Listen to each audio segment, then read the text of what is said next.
उस समय दिल्ली पर औरंगजेब का राज्य था और औरंगजेब हमारी जिसकी भी किसी सुंदर बहन बेटी को देखा करता था उसका डोला अपने महलों में मंगवा लिया करता था।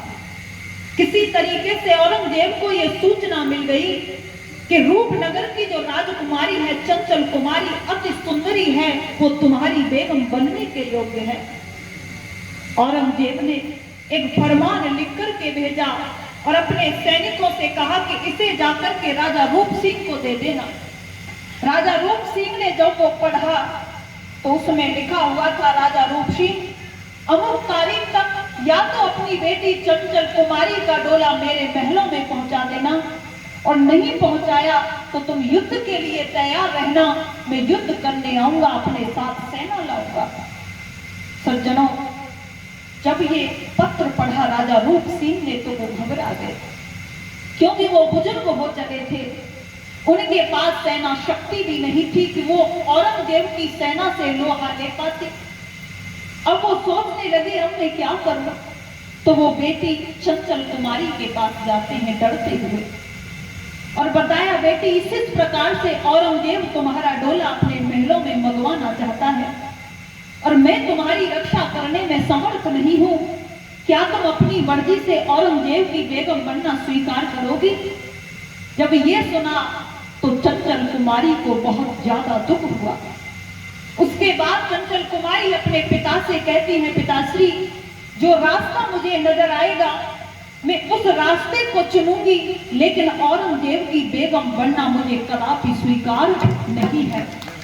राजा रूप सिंह चले जाते हैं निश्चिंत होकर के, अगर मैं नहीं बचा सकता तो मुझे विश्वास है कि मेरी बेटी अपनी इज्जत को अवश्य बचा लेगी।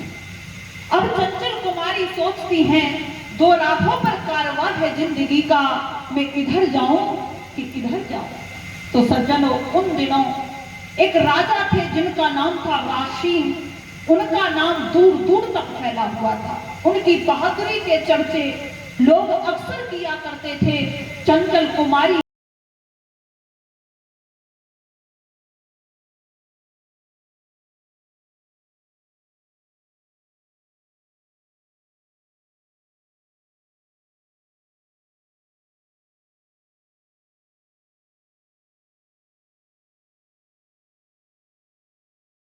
आप महारथी हो, आप योद्धा हो, और आज इस प्रकार से मैं एक बेसहारा स्त्री हूँ। मेरे पिता मेरी रक्षा करने में समर्थ नहीं है और मैं इस संकट की घड़ी में आपको अपना पति स्वीकार कर रही हूँ। मैं नहीं जानती आप कहाँ के रहने वाले हो, आपकी शक्ल सूरत को मैंने आज तक देखा नहीं है और मुझे नहीं पता आप मेरी रक्षा के लिए आओगे भी या नहीं, लेकिन इतना याद रखना, यदि मेरा डोला औरंगजेब के महलों में गया तो ये राजा रूप सिंह की बेटी का नहीं, ये राजा राज सिंह की पत्नी का डोला होगा। और उस समय चंचल कुमारी रोते हुए क्या लिख रही है उस पत्र में,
जानू तेरा देश कहाँ संदेश मेरा कैसे भेजूं, ना जानू तेरा देश कहाँ संदेश मेरा कैसे भेजूं, ना देखा कभी देश तेरा, ओ देश तेरा कैसे देखूं, अरे ना देखा कभी देश तेरा, ओ देश तेरा कैसे देखूं, ओ पति सती की लाज बचा